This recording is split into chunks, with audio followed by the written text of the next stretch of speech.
The breakout session for the College of Humanities and Social Sciences. I really appreciate you're taking the time, and I know everybody's incredibly busy.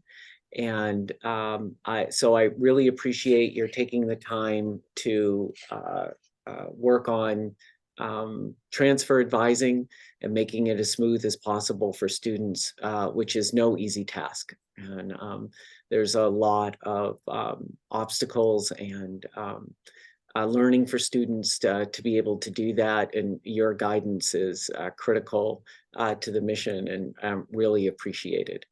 I'm seeing a lot of faces, but not live faces, but people on, which is just fine. If you want to interrupt me, you can use the raise hand function, and I'll look for that. Or just go ahead and speak up and ask a question. Hey, Jen, I just saw you over here. How you doing? Um, so admit to session. And if you raise your hand, or if you turn on your screen and wave your hand or use a raise hand function, I'm more than happy to stop at any point and answer questions that come up. So please feel free to do that. All right. So I'm going to go ahead and do a screen share at this point of our college website to show the programs. So the first thing to do is an overview of the majors that we offer students in the College of Humanities, Social Sciences. And I realize, a lot of students don't even know what the word humanities really means, or how these things are grouped, but they understand the majors. And so that's what's really important. Under humanities, and the way that we have these things grouped, we have communication studies, which has both a theoretical component, a very practical component in the class. They study mass media communication, for example, and principles about that. But also a lot of the coursework has to do with the application of that in specific circumstances. So there's a lot of internships. There's working with local groups, local nonprofit companies, et cetera, on their communication campaigns. So that's communication studies. In English, we have creative writing, literature, composition, rhetoric, professional technical writing, and film. So we have a film major that's going to start this coming fall. We already have the film minor, but there's going to be a film major, and it's housed in the English department as well, but includes classes from across the university where film is taught. Global Humanities and Religions is as the term global signified, it's a comparative approach to looking at religions and cultures across large areas, like in Africa and in the United States, and at religious movements. It's not religion like a theology program. It's a study of religion. In history, we've got coverage for all the main areas in the world in history. Some areas have more professors than others, but students can study really any part of the world, in the history of the world, in our history department, because it's large enough to be able to do that. Journalism has, I'm getting messages about adding people to the session, so I'm trying to do that. Journalism has three main tracks. One is a traditional track, the editorial and news track, where students really focus on producing content. And it's a very experiential learning major. The classes are actually structured to create a newsroom where students from different classes are in one room together, doing all the activities that happen in a newsroom. And we have 3 different publications on campus that the students are the primary creators of. And through this class, they learn all the principles of that and the ethics of journalism. But it's for students that want to learn how to write under deadlines and meeting deadlines and developing the journalistic skills that way. There's also visual journalism, and that more has a focus on telling the news through visual media. And then the third is public relations track within journalism, which is how to use news in order to communicate marketing and branding of a company, for example. And there's some overlap between that and what the communication studies department does. These 2 departments, communication studies and journalism, are actually cited right next to each other, and there's a synergy between the 2 departments. Students often major in one and minor in the other, for example, as they're building a portfolio of skills going into their career. In journalism, there's a lot of internship opportunities as well. Modern and classical languages is the biggest program is Spanish, but we also offer German and French. There is also a very popular Japanese major that has really strong enrollment. There's Chinese too. Of course, those are the kind of difficult languages to learn, but students tend to be very passionate about it in the programs. And we do also offer some Arabic, but not a major in Arabic. And we offer not a major in classical languages, but you can build your own major around classical languages if you want to pursue that through doing a student faculty design major. And we have a few students every year who do that, who are studying Latin and Greek. And then and under humanities, we have the philosophy department, which is a very writing intensive department as well. So students write a lot, but they also do logic, which is a kind of a different kind of activity, a highly abstract way of thinking, but that can be applied to many different kinds of situations. And one thing students don't realize is the national data shows that after 10 years, philosophers have among the highest salaries of any major. That's including engineers.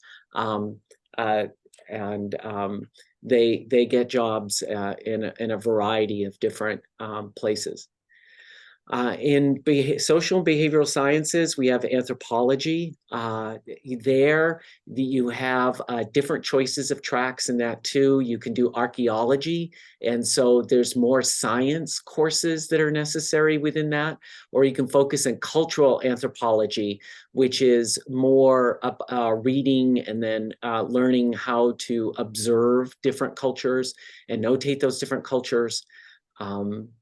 Communication science disorders, there's 2 main aspects to that. And one of them is audiology, the science of hearing, learning about the science of hearing. And the other one is speech pathology, learning the science of speech and what are common issues that folks struggle with and how we learn to successfully address those issues as much as possible. Linguistics is the science of language. It is applicable to a number of different areas. They've just added a new track in linguistics to prepare students to go on to teach. You can get your teacher certification through a linguistics degree, and the teaching of linguistics in the schools is something that is a new up-and-coming phenomenon that our department's very innovative with, has been very involved in. But it's the science of language. Political science, there's 4 different fields within political science that students can focus on. And they do learn about all the different fields of political science, but then they create a focus within that. The same thing is true of psychology. Psychology is our largest major. It's by far the largest major at Western. And there is choice for students after they take some initial classes. The one thing that's to understand about the psychology here, it's the newer wave, it's common more and more nationally, is that it's a Bachelor of Science. It's not a Bachelor of Arts. So students really do need to be able to do the statistics and the research methods in it. And while it's not like a hard science, it's more like a hard science than what psychology appears to be when they take it in high school, when you're studying a textbook and you're like you're learning information from a textbook and then you're showing your mastery over that information. That's not what really as you develop as a psychologist in the program here, you're really becoming a scientist and focused more on doing research and how to be able to do research in psychology and assess research in psychology. And so there's a lot of applied skills there. And there's a lot of opportunities of working with professors in faculty labs. And they have a Psych Fest at the end of every year where students present their research posters. It's a really exciting event, just huge buzz, going by 100 posters of exciting research that the students have been developing. And in sociology, again, there are several different fields that you can focus on within sociology. We have here specialization in demography, for example, which gives you skills that apply to several different careers in demography, which is understanding populations, how to look at populations, how to ask questions about populations, how to understand how populations are operating. We also have a really focus in this department on crime and criminology in prisons, which is a really important topic that a number of our students are very interested in. They're attracted to the sociology program for those classes. Those are just a couple of highlight areas there. We also have interdisciplinary programs, East Asian Studies, which you have to have a language preparation in one language, but then you also go more deeply into the culture rather than just studying the language in the East Asian Studies. In the Latin American Studies, you're doing an interdisciplinary look at Latin American issues and culture. Multidisciplinary studies is it's a degree completion option for students. The faculty design majors I mentioned in our college, students are able, with a small committee of 3 faculty, are able to design and implement and get approved their own major of their own design if the current majors don't fit their needs and what they want to do after college. And then women and gender sexuality studies is becoming a department, actually. And not just a program, but it's a really healthy major. With we have 100 majors in it with a lot of excitement. There's also a minor, and it's an interdisciplinary look. It started out as women's studies, but as you can see from the title, it's expanded like it has at many institutions. The next topic is to talk about where are there problems in getting into classes. And I skipped over by mistake under social behavioral sciences, health and human development. Health and human development has 3 different areas in it. Main areas, one is kinesiology, which is the science of movement, of human movement. And there's a few different choices. They can look at like sports psychology as one emphasis in the major. And they can also do become PE teachers at schools, go on to get certification to teach PE. There is public health, which we're really proud of, that we have a strong cohort program. And I think our students are so brave, especially in the current context where public health officials have received death threats, as you probably well know, during COVID, and it's a stressful job. But we need public health people to help us guide us through future pandemics and other public health issues. And so it's a nationally certified degree in public health.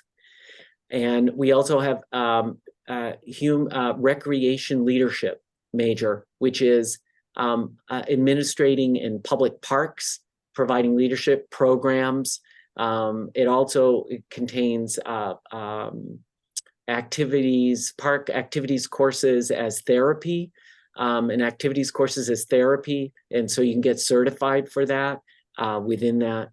In that kinesiology, you do have to have a decent GPA to get in, because there is an access issue in the number of slots available in kinesiology, the study of human exercise. So you do need to pay attention to your GPA. You don't need to have an A GPA, but you've got to really have probably B minus and above to realistically get into that program. Then the other place where we're having access issue is psychology. Western is not unique. It's at UW. It's at a lot of places where simply right now the number of students who are interested in psychology, we don't have enough space for all those students. So there is a GPA requirement, and there's a there's a cutoff for how many students. So I would say really students should look at having a GPA or B or higher to realistically make their way into that program. If they have a lower GPA, it'll be difficult. We have one more program that I should mention within psychology. It's called behavioral neuroscience. That is the hardest program to get into. You have to take certain biology, chemistry courses. You have to have even a little bit higher GPA, and you end up doing a lot of intensive research in that program. It's a really great program where students get a lot of one-on-one faculty student contact research time together. But it is also rigorous in the skills that the students need to have to be able to do the behavioral neuroscience. So that's not to scare. We have transfer students every year in behavioral neuroscience that do absolutely great. You just want to take a look at the requirements and that they're set up to have done some chemistry, biology, because it's even more science oriented than the BS of psychology. The BNS has even more hard science requirements built into it. So the access points are psychology, BNS, and kinesiology. Again, kinesiology is the study of human exercise. Those are the places where students would need to look at GPAs. The other areas we're not having access issues and getting into them. We've been able to pretty well align student demand with access to those courses. What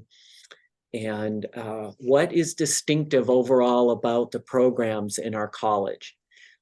Something that we've been putting a lot of emphasis on is having opportunities for students to work with faculty on experiential learning, research, and or creative activities, that they actually work in labs, work on projects with faculty where the students are being creators. They're actually producing knowledge, not just learning about knowledge. Of course, in order to produce knowledge, you've got to learn about the knowledge that's out there and engage with that. So those skills are very important. But in our classes, we've really been focusing in the college on having students being empowered to see themselves as producers of knowledge and creative activity. And so really focusing on what students can do, and then having students present that during Scholars Week, including Scholars and Creative Activity Week, where we really highlight student work. The other things distinctive, I think, about our college and all of our majors is that students have a lot of choice within each major. One thing they should understand is once they sign up for a major, that's just the first step. Then they work closely with advisors in each major to design the major to be what they want it to be. And there's a lot of choice on that. We don't have it set up so that our major students go in and they have to take certain courses and they're told what to do. We really want to engage them through advising really careful advising, to putting together their own major. Like in history, you go in, there's not really required courses. There's requirements that you create a field and that you have some distribution among fields, but students individually work with faculty to put together the kind of major that they want within history by what they want to study, which makes them more empowered about their learning. So I guess the message in our college is that picking the major is just the first step in creating what's going to be your learning program for the next 2 years at Western. For the last 2 years, your last 90 credits, that as you're doing the major, the next step is really with one-on-one advising to put together a program of study that is individualized to what it is that you would really like to do. All right, questions? I'm going to go ahead and stop the screen share and see if we have any questions.